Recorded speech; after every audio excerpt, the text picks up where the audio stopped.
Hey everyone, welcome to Overthinking Out Loud, the podcast where two friends overthink out loud, so you don't have to do it alone. I'm Uni. And I'm Jinny. This is our first official episode, and honestly, we've been meaning to do this for ages. Yeah, we're those people who kept saying we should totally start a podcast for like ever. True. And now here we are, finally hitting record and hoping it doesn't sound weird when we play it back. We'll see how that goes. But before we get into today's topic, we thought we'd kick things off by introducing ourselves, who we are, why we started this, and what kind of conversations we want to have here. So, hey again, I'm Woony from Korea. I'm studying business management and I just turned 21. Congrats. And I'm one of those people who think way too much about everything, like career stuff, life plans, and whether I'm wasting my potential because I watch 4 hours of YouTube videos instead of doing readings.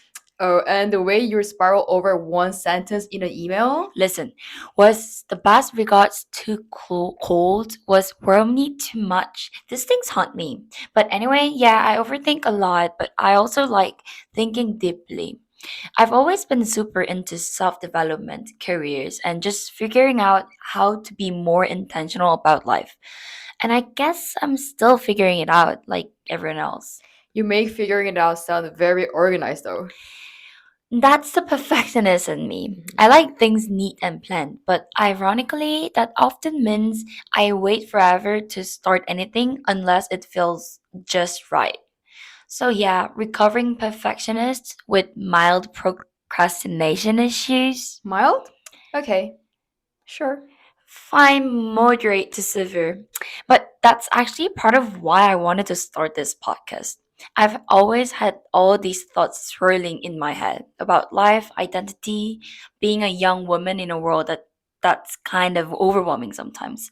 And I didn't want to keep them all to myself anymore. Also, you've always had this dream of like sharing your voice literally. Yeah, someday I want to write a book, give talks, be on stage or on air. Basically, do something that makes people feel seen and understood. And I hope this podcast is a small step in that direction. And for anyone wondering, yes, she's the type to do Duolingo every day and secretly dream about giving a TED talk one day. Well, can't deny that. I'm this weird mix, like super career focused, but also secretly sentimental. Like, I'll plan my 5 year goals one day and binge K pop interviews the next. I watch way too much YouTube, love chatting with my family over Korean variety shows, and yeah, I low key fangirl over boy groups. Low key? Girl, like you've got a whole mental bias list ready to go. Okay, true. But I'm not setting midnight alarms or for teaser drops or anything. But if you ask me my bias, I'll have an answer. Maybe even a backup, just in case. You're definitely a self stand, no stand Twitter, just slow scrolling and high standards. Respect. Exactly. Calm on the outside, chaos in the inside. Me too, honestly. I wouldn't say my music taste is fixed. It really changes with my mood. But K-pop's been a constant for me. It's been part of my life for as long as I can remember. Yeah, we're definitely the elegant fangirl type. Hmm. Soft stand energy with a touch of restraint. Exactly. We keep it graceful on the outside. But yeah, this podcast, it's part self-expression, part experiment, and part of soft launch of our overthinking brains into the world. And honestly, if even one person out there hears this and feels a little less alone, that's already more than enough. Oh, I love that. That's my overthinking origin story. What about you, Jenny? Okay, it's my turn now, finally. Hi again. I'm Jinny. I'm 20 years old, younger than her. And I'm currently studying economics, politics, and international studies, which is a bit of a mouthful. So most people in the course just say e-pace. And then outside the course, everyone's like, what now?" Huh, exactly. So I usually just give them the long version. But yeah, e-pace is kind of broad, and I think that fits me. Hmm. I've always had a lot of different interests, but nothing I'm deeply obsessed with. Obsessed with. Mhm. Sorry. It's like I like everything, but just a little bit, Honestly, that's a whole personality type.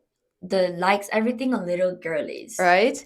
Lately, I've been thinking more about that. Like, what do I actually care about? What do I want to dive deeper into? Or what excites me in the long run?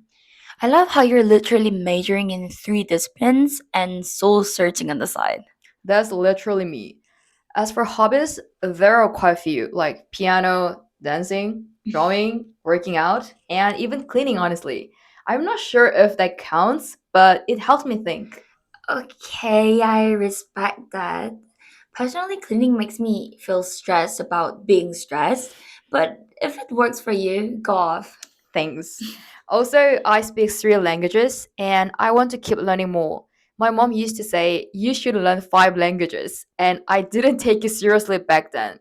But now I really get it. Language opens doors, not just for jobs, but for connection. Yes, that hit. Connection is such a good word for it. And that's kind of why I wanted to do this podcast too, to reflect, to talk about things that matter, and just to slow down a bit. I think we all rush through life without pausing to ask, wait, how do I really feel about this? That pause is powerful, and I'm glad we're doing this together. Me too. And maybe by sharing all this, someone out there feel a little less alone. I think that would be really meaningful. Exactly. Also, real talk. I kind of want this podcast to be a memory, something I look back on later and go, "Wow, look how far I've come," Mm. or maybe just laugh at how lost I sounded. Either way, it's gonna be beautiful. Yeah, here's to recording the chaos and the clarity.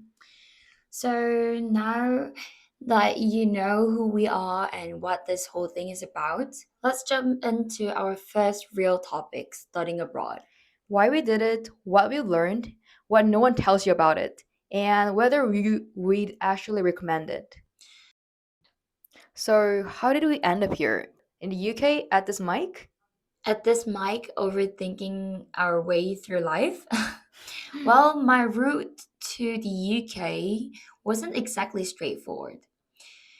I actually started studying abroad in September 2023, so I'm still kind of new to this. Before that, I did all of my schooling in Korea, like fully raised in Seoul, Gangnam, the whole Dachi Kid package. Oh yes, Techidong, aka the academic battlefield. Battlefield, literally. Yeah. I made it through Korean high school, but I always had this weird tension in me. Like, everyone was aiming for the same goal, Sky Universities. No matter their interests or actual strengths, I never really had space to ask, what do I actually like? So when I got the chance to study abroad, I took it. But it wasn't some dream I'd planned for years. Same here, actually. People assume you have this super detailed roadmap when you study abroad, but sometimes it's more like a gut feeling mixed with a little chaos. Exactly. I considered a few different options: staying in Korea, transferring to the US, even going to Australia. But eventually, I picked the UK through a foundation year program. The funny part, I made the decision while stretching on a foam roller. Just called my mom and said, I'm going to the UK. Iconic behavior, foam roller epiphanies. Mine was a little different. Hmm. I actually went to high school in China.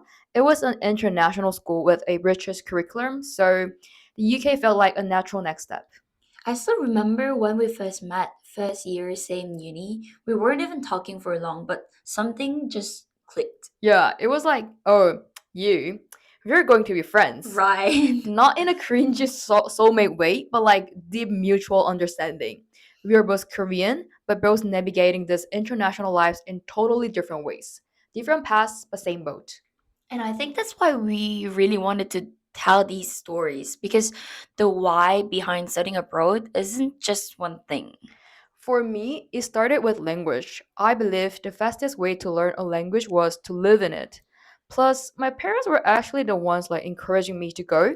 When I said I wanted to study overseas, they were like, finally, it took you long enough. Must be nice. My family's reaction was more like, you alone in another country? Mhm. And they weren't wrong. I was 18 and definitely still a baby in many ways. But I get that. Before I moved to China, I was terrified. I had this irrational fear I'd get stabbed in back alley or something. Yeah. And it was during COVID, so Oh, every policy changed like daily. yeah.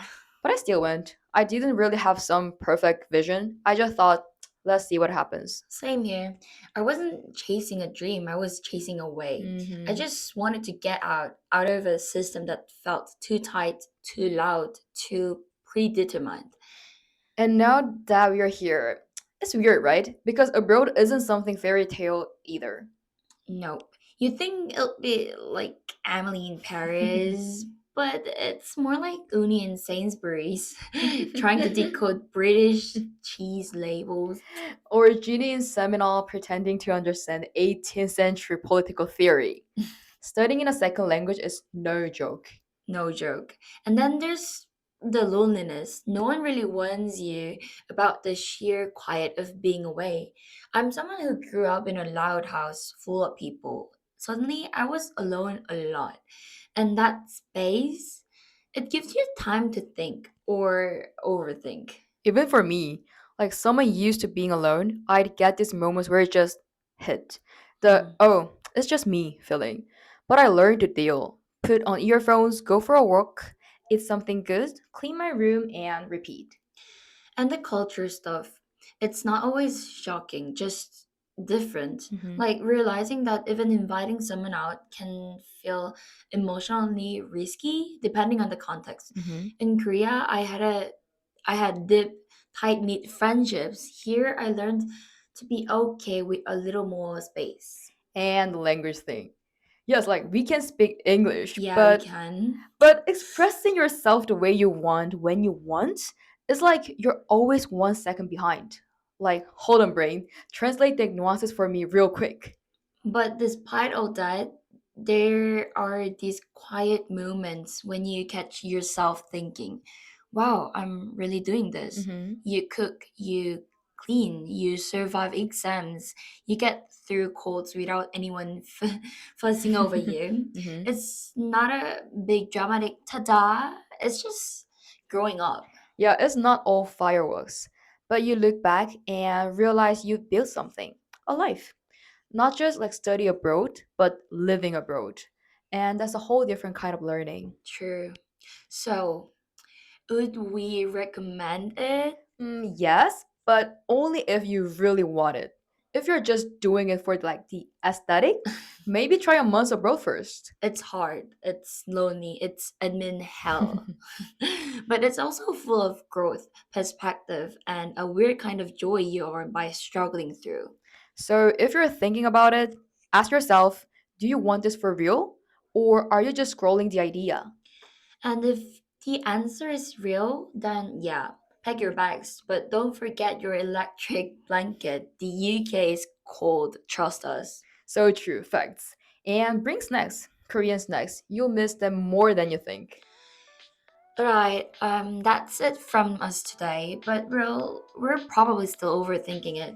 And if you have a moment you could totally relate to, we'd love to hear about it. Whatever's on your mind, don't keep it in. Say it out loud. See ya! See ya!